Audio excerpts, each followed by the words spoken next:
Winston S. Churchill, The World Crisis, Volume 2, Appendix H. First Lord's Minutes. Dover Defences, January 2, 1915. I have asked on other papers that a precis should be made of the past history since the war began of the Dover harbor defences. Every anticipation with regard to progress has been falsified.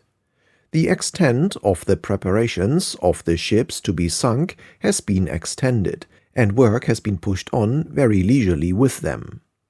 Delays have been continual, and now, finally, when the Montrose was prepared for sinking, the opportunity of a good day was missed, and the vessel has been allowed to remain in a position where she has broken adrift and is probably on the good winds.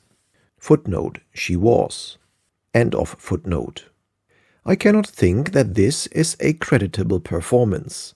I wish also to receive a full report of the circumstances under which the Montrose was allowed to remain in a dangerous position when the weather was getting continually worse, and who is responsible for it. Winston S. Churchill. Fleet Strength and the Manning Policy. To Secretary, First Sea Lord, Chief of Staff, January 13, 1915. A decision is required in regard to the strength of the war fleet we should aim at for the 1st of January 1916, in order that manning arrangements may be adjusted. So far we have simply commissioned every ship we could lay our hands on and only laid up the Edgars.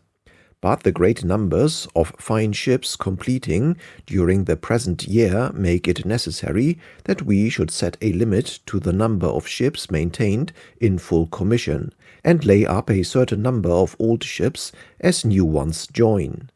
It is not desirable, if it can be avoided, that officers and men should be sent to sea in vessels of such low fighting quality that they are an easy prey. The accession of 20 new cruisers between the declaration of war and the end of this year should make it possible to lay up a certain number of the oldest cruisers, particularly the P-class and the Didos. Other ships that deserve scrutiny from this point of view are, for instance, Sutlej, Amphitrite, Europa, Argonaut, Euryalus, Charybdis, Bacchante, Eclipse, Highflyer, Challenger, Dwarf, Hyacinth, Astrea, and Fox. These vessels carry a great number of men in the highest state of efficiency. A good many of them are no doubt required for particular operations in connection with colonial expeditions and against the Turks. But we must recognize that none of them is any use against the only kind of light cruiser which the Germans would break out with, and every one of them would be an easy prey to a battle cruiser. The sound principle promulgated by Lord Fisher of using the fewest number of good ships to do the work on foreign stations, and of resisting a tendency to take comfort from the mere possession of numbers of unsuitable vessels, is applicable in war no less than in peace. We have also in commission 42 armed merchant cruisers, which are much better suited to producing numerical strength than these old light cruisers. It is not suggested that any of these old ships, when laid up, should be dismantled. On the contrary, they should be kept with reduced nucleus crews ready for special service if required, or to replace casualties. But each should be the subject of careful examination, and a roster of withdrawals from active commission should be prepared and fitted in so as to make trained and seasoned complements, who have worked together as ship's companies, available for the splendid new vessels coming forward. With regard to the old battleships of the Majestic and Canopus classes, of which, including the Revenge, there are 16, these are required for special bombarding purposes, but they will not all be required at once, and in May or June When the monitors arrive, at least half should be placed in reduced nucleus crews, 3rd Fleet scale, and keep in the highest state of readiness so as to take the places of sister ships damaged or lost in actions. 12 or 15 old ships thus placed in reserve will give us, with other increases of our personnel resources, the means of manning the new ships which are coming forward with crews of the highest efficiency. Winston S. Churchill. The Trench Roller. To Director of the Air Division, Director of Contracts and 3rd Sea Lord, January 18, 1915. I wish the following experiment made at once. 2 ordinary steam rollers are to be fastened together side by very strong steel connections, so that they are to all intents and purposes one roller covering a breadth of at least 12 to 14 feet. If convenient, one of the back inside wheels might be removed and the other axle joined up to it. Some trenches are to be dug on the latest principles somewhere handy near London in length of at least 100 yards, the earth taken out of the trenches being thrown on each side, as is done in France. The roller is to be driven along these trenches, one outer rolling wheel on each side, and the inner rolling wheel just clear of the trench itself. The object is to ascertain what amount of weight is necessary in the roller to smash the trench in. For this purpose, as much weight as they can possibly draw should be piled on the steam rollers and on the framework buckling them together. The ultimate object is to run along a line of trenches, crushing them all flat and burying the people in them. If the experiment is successful with the steam rollers fastened together on this improvised system, stronger and larger machines can be made with bigger driving wheels and proper protection for the complements, and the rollers of these machines will be furnished with wedge-shaped ribs or studs, which can be advanced beyond the ordinary surface of the wheel when required, in order to break the soil on each side of the trench and accentuate the rolling process. The matter is extremely urgent and should be pressed to the utmost. Really, the only difficulty you have got to surmount is to prevent the steam rollers from breaking apart. The simplicity of the device, if it succeeds, is its virtue. All that is required is a roller of sufficient breadth and with wheels properly fitted, and an unscalable bullet-proof house for the crew. 3 or 4 men would be quite enough, and as the machine is only worked by night, it would not be required to stand against artillery. In a fortnight I wish to see these trials. Winston S. Churchill. The Manning Policy. February 6, 1915. To Director of the Mobilization Department. The procedure which should be adopted in regard to manning ships like Warspite, Canada, and other new ships of the highest power should be as follows. A new crew should be prepared at the depots for the oldest First Fleet battleship convenient, say King Edward VII, instead of, as now, for the new ship. When the training of the new crew is complete, they should relieve the old crew of the King Edward VII, and this relieved crew should go on board the new ship, plus any additions that may be required, which additions must be carefully considered beforehand. In this way, a first-class complement of active service ratings will be provided for a ship of the greatest power, with good and highly trained officers acquainted with Grand Fleet work, who know each other and have been accustomed to work together.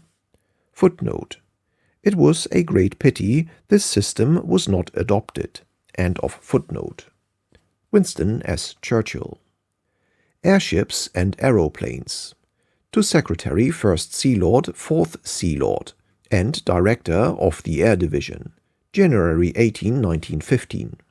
The general condition of our airship service and the fact that so little progress has been made by Vickers in the construction of the rigid airship now due makes it necessary to suspend the purely experimental work in connection with airships during the war, and to concentrate our attention on the more practical aeroplane, in which we have been so successful. First, the Director of Contracts should, in conjunction with the Director of the Air Division, make proposals for suspending altogether the construction of the Vickers rigid airship. The material which has been accumulated should be stored, and the shed in which it is being constructed should be thus set free.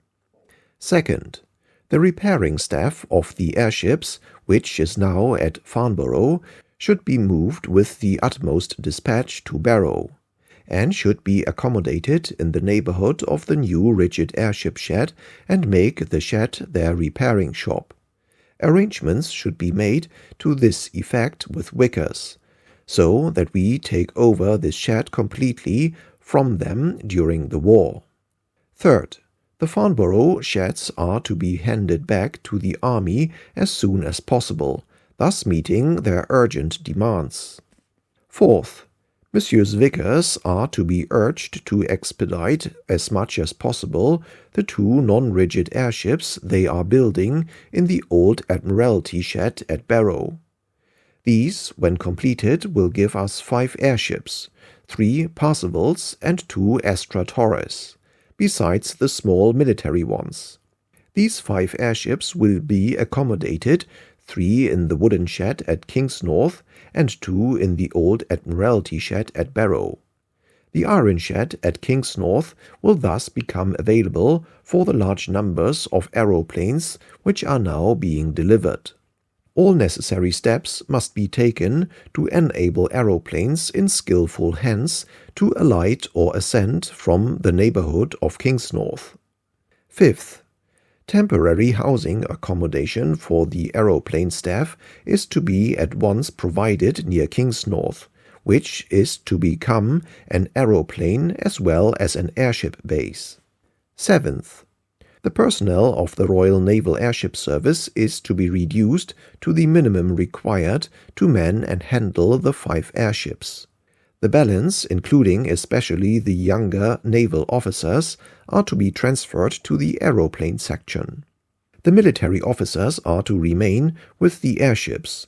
I am not at all convinced of the utility of keeping this detachment at Dunkirk, and unless they are able to show some good reason for their existence, they should be withdrawn. Winston S. Churchill. Aeroplane Policy. To Director of the Air Division, April 3, 1915. First, the paper handed in by Commander Longmore should be approved in principle, and should guide us in the types of machines to be developed. The Curtiss machine should be fully tested and worked up here, being replaced by other machines at Dunkirk. In particular, the following 2 types should be developed. A. The heavy bomb-dropping type, capable of carrying upwards of 500 pounds of explosives for a 150-mile journey there and back. And B.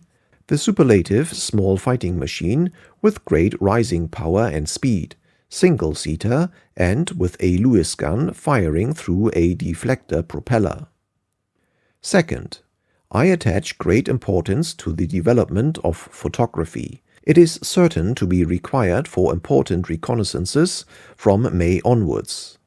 You must take steps to make sure that in this and in artillery spotting we are kept fully abreast of the latest army progress. They have had more experience, and we should take every opportunity of learning from them. Third, the torpedo seaplane must be strenuously pressed forward, the object being to use at least 10 machines carrying torpedoes for a night attack on German ships of war at anchor. Footnote. The neglect and maltreatment of this scheme was one of the great crimes of the war. End of footnote. Fourth, Whenever possible, all machines should be constructed so as to use their weight-carrying powers in different ways, so that, according to the service required, fuel, arms, a gun, explosives, or a passenger can be carried. Fifth, the object now to be aimed at from June will not be reconnaissance and patrolling, but the attacking with bombs on the largest possible scale of military points on enemy territory. For this, weight of explosives and numbers of machines are more necessary than skill of pilots or special fighting qualities in the machines. We shall by then have passed the stage of daring exploits, and must acquire the power to strike heavy blows which will produce decisive effects in the enemy's fighting strength. The carrying of 2 or 3 tons of explosives to a particular point of attack in a single night or day is the least we should aim at as an operation in the future. All possible objectives should be studied and special reports made upon them. The capacities of machines should be considered in relation to these definite tasks. Sixth, every effort should be made to reach 1,000 aeroplanes and 300 seaplanes as early as possible before the end of the present year. 400 pilots will be required, and all arrangements should be made to procure and train them. Seventh, the progress made so far and the great expansion of the air service, which is in progress, is considered very satisfactory and reflects great credit on all concerned. Winston S. Churchill. A mining project. To Secretary, First Sea Lord, Chief of the Staff, January 20, 1915. This is a proposal to lay 57 miles of mines in 2 or 3 rows at the southern end of the existing minefields, with a view to blocking the entrance to the English Channel. This would, no doubt, be an effective barrier against enemy heavy ships, but are they likely to come there? And would it not be very satisfactory to us if they did? What would they do when they got there? How would they get back? Is not the existing minefield a sufficient deterrent, having regard to the military unwisdom of the enterprise? Against submarines, on the other hand, the minefield would be no barrier at all. Zeebrugge has already been encircled with French and British mines without preventing the submarines from going in and out with impunity. Our submarines have repeatedly traversed German minefields in the Heligoland Bight. 2 of them went in through the Libau minefield. If there were good grounds for thinking that mines laid at 50 yards intervals would stop submarines, the case would be made out. But these are the only craft we are likely to want to stop, and these are the very craft we cannot stop. It is a delusion to suppose we can. 2,500 mines, approximately, would be required at 50 yards intervals. It is therefore 4 or 5 to 1 in favor of the submarine, even if the field is quite intact, passing any particular line. Experience shows that the minefield will not remain intact, and that great gaps will soon be made by mines exploding in rough water or breaking adrift. Moreover, the 20 feet rise and fall of the tide renders the minefield harmless to small craft like submarines at each high water. It is no barrier, it is no deterrent. If the mines are to be placed at intervals of 25 yards, the protection would be greater, but 5,000 mines would be required. That would exhaust our whole stock. To get over the tide difficulty, 2, if not 3 mines should be fastened on one string.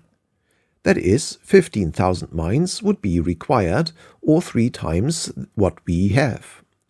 The objection taken by the Chief of the Staff as to danger to our own ships from drifting mines and hampering our operations also seems to me very serious. Winston S. Churchill. Cordite. To Secretary and others, January 25, 1915. The position set forth in these papers is serious and calls for prompt action. I understand that since the Director of Contracts minute of the 9th of January was written, the War Office have written officially to say that, after careful consideration by their experts, American gun cotton cannot be used for the manufacture of cordite, and that this affects the estimate output from nobles during 1915. Consequently, there is very little chance of our obtaining for the Navy this year from nobles any part of the 1,800 tons included in the 4,000 tons that the proposals put forward in these papers were intended to provide. The net result is that of the additional 10,000 tons of cordite required for the Navy by the end of this year, we are not likely to get more than 2,200 tons from three firms: Curtis and Harvey, National Explosives Company, and the Cotton and Powder Company, and then only with the assistance of government subsidies to the extent of £275,000. If it is the case that it is impossible for nobles to deliver any part of these additional requirements for the Navy during 1915, it is clearly a waste of money to subsidize the firm to the extent of £850,000 proposed. This money could be put to better use by starting a naval factory of our own, and I wish to have proposals worked out and submitted to me with the least possible delay. The object to be attained is the establishment of an independent naval factory that will begin to produce cordite at the rate of 400 or 500 tons a month from June or July onwards. In the meantime, the proposals put forward in these papers, expecting that relating to nobles, are approved, and every effort should be made to enable the three remaining firms to increase their estimated output. Winston S. Churchill. To Secretary, 3rd Sea Lord, Director of Naval Ordnance, Director of Contracts, February 12, 1915. The cordite question must be grappled with more vigor and on a larger scale. If the establishment of a factory to produce 500 tons a month is not sufficient, why is the factory not established on double or treble the scale? Whether delays there may be in the bringing deliveries into effect can certainly be overcome by the autumn of the present year. We have very large reserves of propellant at hand to last us through the earlier parts of the year, and what you are responsible for is to make sure that we are in a position to cope with all emergencies that may arise in the latter part. Do not therefore hesitate to make proposals to meet the deficiency which you have shown on the current paper. Very large quantities of ammunition of all kinds and propellant will certainly be required during the closing months of this year. Please report further. Winston S. Churchill. To Secretary and 1st Sea Lord, February 12, 1915. In view of the apprehended shortage of cordite towards the end of the year, the expenditure of no less than 2,000 tons of practice ammunition should be reconsidered. It does not appear to me to be equally important that all ships should fire their full allowance. The best ship should be given the preference, and of these ships, those which have had opportunities of firing in action, whether at land or sea targets, do not surely require to repeat all their practices. Winston S. Churchill. Financial Procedure. To Secretary, February 12, 1915. This minute of the Treasury should be circulated to all departments concerned, and initialed by all Admiralty officers involved. It is of the highest importance that Admiralty contracts made during the war should, after a fair allowance for the exceptional conditions prevailing, stand the severe subsequent parliamentary scrutiny to which they will certainly be subjected. Winston S. Churchill. Exchange of prisoners. To Secretary, February 13, 1915. The Admiralty are of opinion that an exchange of military prisoners of war, man for man, particularly officers, would be beneficial to this country. First, because, owing to the size of our regular army before the war, an exchange of equal numbers secures us a return of a larger proportion of our trained fighting strength. Secondly, as the enemy will receive an equal number of mouths to feed in exchange, the difficulties of his food problem are not lessened. Thirdly, when a belligerent is being reduced by process of famine, it is undesirable that large bodies of prisoners of war should be in his hands, as the temptation to expose these to undue sufferings is obvious. Finally, we have more German prisoners of military age than they have of our men, and therefore, when the exchanges were completed, there would still remain a balance in our hands in case of exceptional action on the part of the enemy, and we should not be leaving a balance of prisoners in his hands for the treatment of whom we should have no security. But if the principle of exchange of prisoners is to be adopted, it should be upon a regular system and on a large scale, and the pairing off of individual admirals and generals, or of persons of distinction on either side, is to be strongly deprecated, as affording no real diminution of human suffering, while involving unnecessary and undesirable parleyings with the enemy. These would always be kept at the minimum. Winston S. Churchill. Anti-mine and anti-torpedo devices. March 22, 1915. I am sure it is perfectly easy to fit temporary wooden mine fenders on to ships of war, and there must be many ways of doing this. All proposals, however, are always derided and broken down by the naval constructors and naval officers because it is said that they will not stand the stresses which arise in the seaway.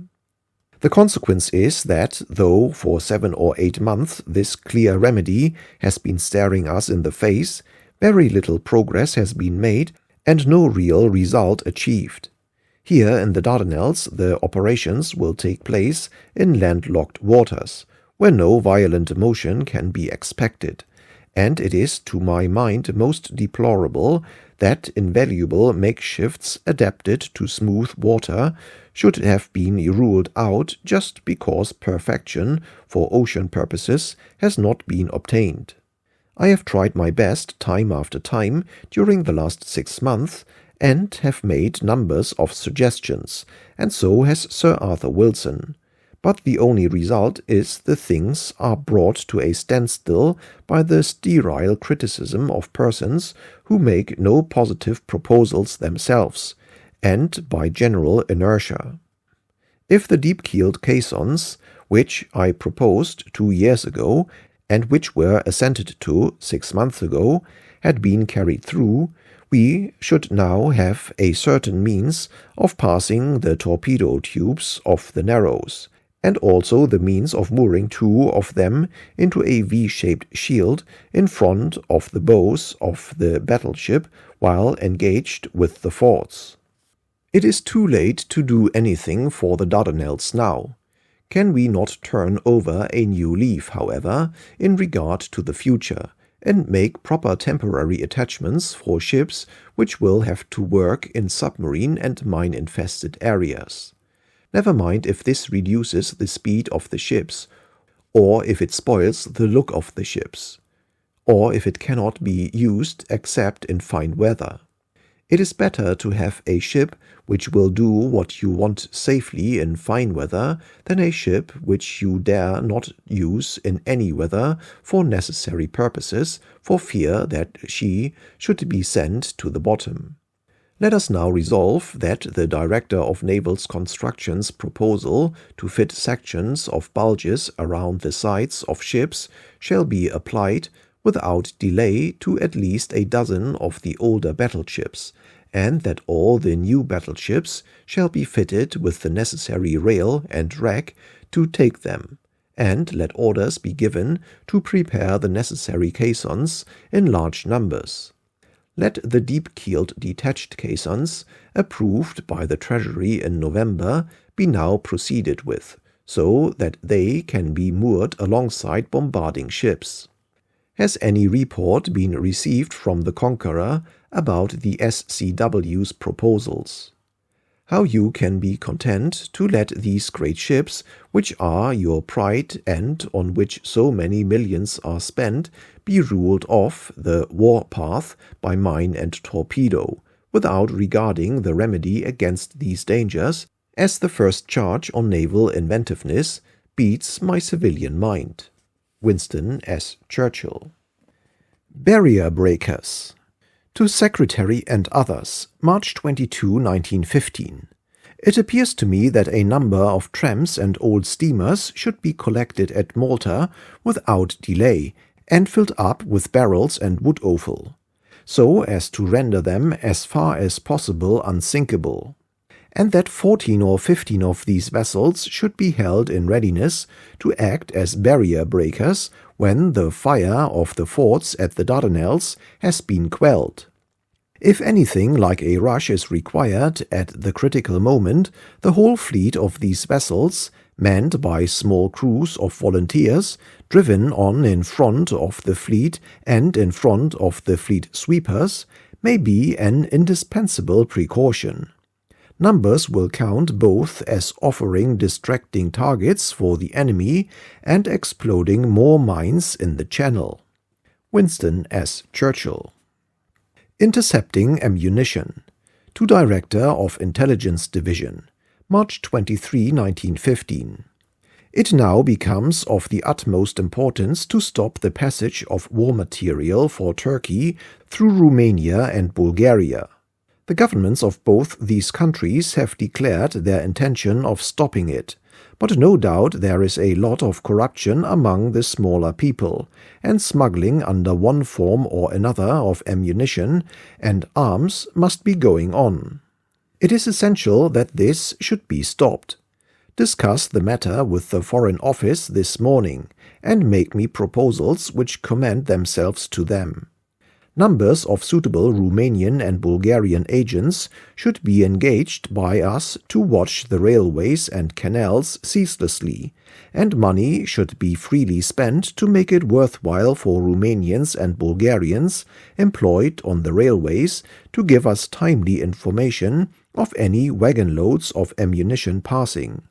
With this information our ministers can put the governments in motion. Not a day should be lost in instituting this most necessary service. Winston S. Churchill. The Smoke Flotilla.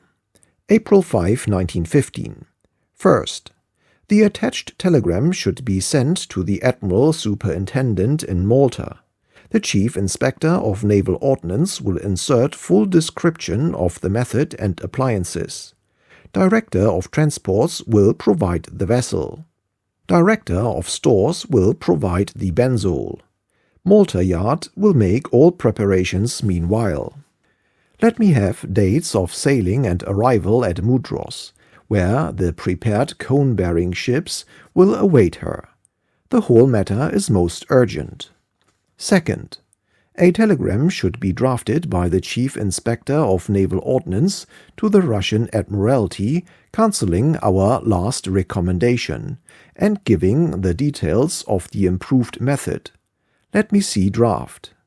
Third, another complete outfit of 8 small vessels with 3 cones apiece is to be prepared for home service and for experiments, and all the necessary stores are to be purchased. Meanwhile, further experiments are to continue with a view to improvements. A smoke flotilla is to be definitely constituted, an intelligent young officer to be put in charge, with the smoke vessels manned like the trawlers, the whole to be well organized and to practice making smoke. This flotilla will be stationed on the west coast of Scotland, where it can practice in smooth waters without attracting undue attention. Fourth, proposals should be also put forward for 4 fast motorboats to burn 1 cone each, it being essential to have the power to throw smoke quickly from a particular point under cover of this smoke before the slower vessels arrive to complete the obscurity. Fifth, proposals are to be put forward showing what alterations would be required in 4 ex-coastal destroyers taken from the Nor defense to enable them to burn 2 cones for 8 hours. The Director of Naval Construction will report on this and what time it would take to fit these vessels when the order is given. These proposals supersede the previous proposal. All proposals, whether for the organization of personnel or material, to be put forward immediately. Naval Secretary to coordinate. Action to proceed in anticipation of further sanction. Winston S. Churchill. The armament of the latest German battleships, March 27, 1915. This is a very alarmist letter and twists all the facts into the most unfavorable position.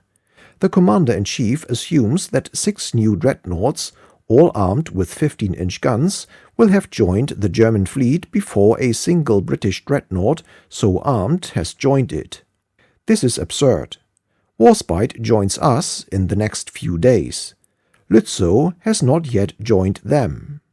The question of the König class having 15-inch guns was searchingly investigated by the Admiralty Committee in October last.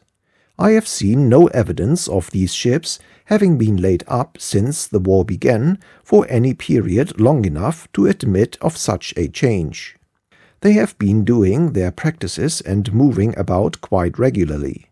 The calculations of the committee were made on the basis of 14-inch guns. If 15-inch guns were employed, the weights would be much more seriously affected, and the argument against their employment would become even more formidable. I do not believe there are any solid grounds for assuming that either the Lützow or the König class are armed with 15-inch guns. Footnote. Of course they were not. End of footnote. But in view of the evidence and this letter of the Commander-in-Chief, the Director of Naval Ordnance Committee of October should reassemble and make a further report on the subject. With regard to the Third Sea Lord's Minute, I wish to receive a report from him and the Director of Intelligence Division as to what is known of the possibility of completion of the Ersatz Hertha and numbers 25, 26, and 28. Our own experience of the completion of ships should teach us that battleships cannot be fitted for war service, however great are the efforts made, irrespective of a certain minimum period of time. The new battleship Kronprinz may be approaching completion, but numbers 26 and 28 cannot be in the line for many months to come. Queen Elizabeth must sail for home the moment she can be spared. Meanwhile, no time is being lost, as until her turbine is repaired, she could not in any case join the Grand Fleet. Warspite can join as soon as is convenient. I agree fully that Barham, Valiant, and Malaya should be brought forward with the utmost rapidity. It is to the gun mountings that the delay is due. I cannot understand why a small point like this cannot be overcome. If men are taken off the turrets of later ships and set to work in 3 reliefs on the turrets of these ships, or if, by taking special pains and care, the turrets could be erected in the first instance on board the ship, and not erected, taken to pieces, and re-erected, a couple of months could easily be saved. Canada also is a vessel very near completion, and the most strenuous efforts should be made to bring her into the line. Winston S. Churchill. The Search for Guns, April 3, 1915. First, The Director of Naval Ordnance has been instructed to make proposals for increasing the number of small guns available for trawlers, drifters, and merchant ships. He is to have regard to the following sources. A. All the guns now assigned to monitors, fleet sweepers, and river gunboats, other than the 6 accelerated monitors, which are to be ready in May, can be appropriated. Other ships will be laid up before these latter vessels are commissioned, and a further supply of 12-pounder will be released. B. Ships on the North American station, which are not exposed to torpedo attack, should surrender a pair of their anti-torpedo armament. C. Ships undergoing a long refit, Drake, King Alfred, Sudley, should surrender on loan their suitable small guns. D. The 16 12-pounders now in the possession of the Royal Marines and formerly used by Colonel Osmaston's batteries should be supplied with ship's mountings at the earliest possible moment and made available. E. 16 armored trawlers attached to the Commander-in-Chief have 2 guns apiece. One of these should be surrendered at once. F. The proposals in regard to the 1-inch aiming rifle put forward by the Naval Secretary at the conference on the 2nd instant should be studied and immediately developed. G. A ship mounting should be designed forthwith for 6 and 3 sub-caliber guns, and trial mountings put in hand. H. The dispatch of the American guns purchased at Bethlehem Works should be hastened by every means, and Sir Trevor Dawson should be instructed to search for any other guns in other American works. I. A careful scrutiny should be made of the 6 and 3-pounder anti-aircraft guns with a view to seeing if they can be dispensed with. Some of these guns are very ineffective against aircraft, and a few 3-inch high-angle guns would be found much more effective at certain points. This, however, is the last resource. Second, guns from the existing reserve and any obtained from the above sources will be distributed as follows. 50 12-pounders should go to Captain Webb for the arming of merchant steamers plying in home waters. Half the 4.7s in reserve, together with any that can be obtained by taking one from the existing self-defense merchant ships, should be made available for arming ships coming home from distant voyages. The best arrangements possible should be made at London and Liverpool in regard to the 12-pounders at Port Said and Gibraltar, and with regard to the 4.7s, to secure, by transferring the guns to ships entering the submarine area, the greatest possible usefulness of the weapons. All the rest of the guns are to be handed over to the 4th Sea Lord for arming yachts, trawlers, and drifters. Detailed proposals on both heads are to be submitted. Third, the Strait of Dover must be regarded as the main area of anti-submarine operations, and every effort must be made to render its passage by submarines difficult and dangerous. To this end, the number of armed trawlers and drifters available in the Dover patrol should be raised as speedily as possible to 100. A weekly report on the strength available should be furnished to the board. The indicator net defense should be carried forward on both sides of the shore, as proposed by Sir Arthur Wilson. Fourth, every effort must be made to complete the cross-channel anti-submarine net.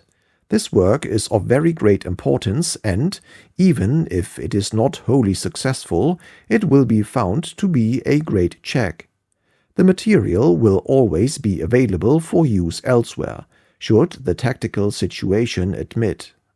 Fifth, I am awaiting proposals for a watch being kept by our submarines on the exits from Ostend and Zeebrugge, and the proposals for laying Sir Arthur Wilson's nets in the channel should go forward as arranged. Sixth, I wish to receive a report on the working of our submarine decoy and trap vessels, including the trawlers. What have they done? Where have they been working? Winston S. Churchill. Sunday labor. To 3rd Sea Lord, Additional Civil Lord, Financial Secretary, and Director of Works Department, April 8, 1915.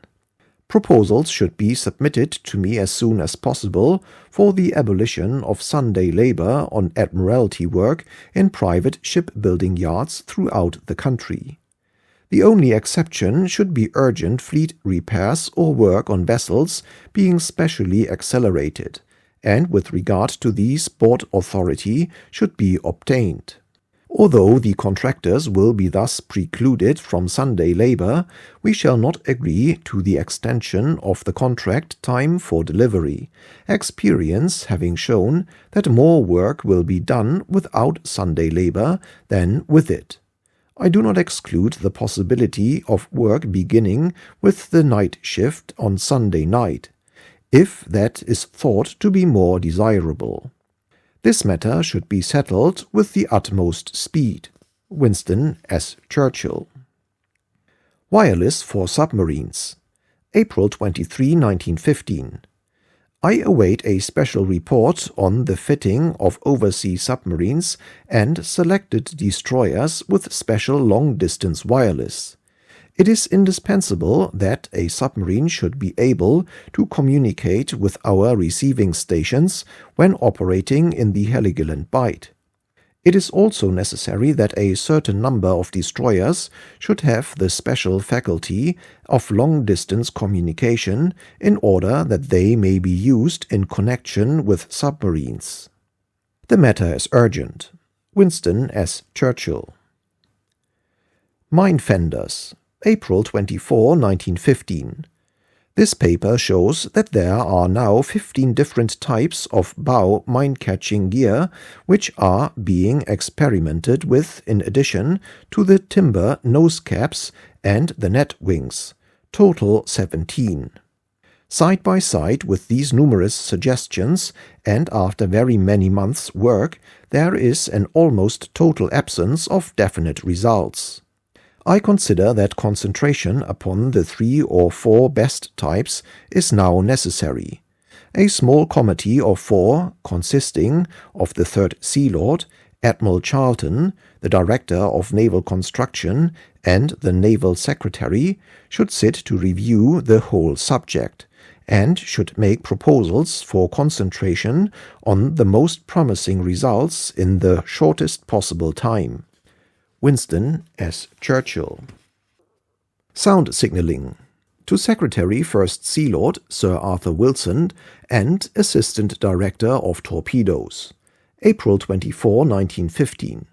The system of sound signaling, enabling one submarine to communicate with another, has been toyed with for a long time, and it is necessary now to produce practical results, even if of a crude and imperfect character, which can be made rapidly effective.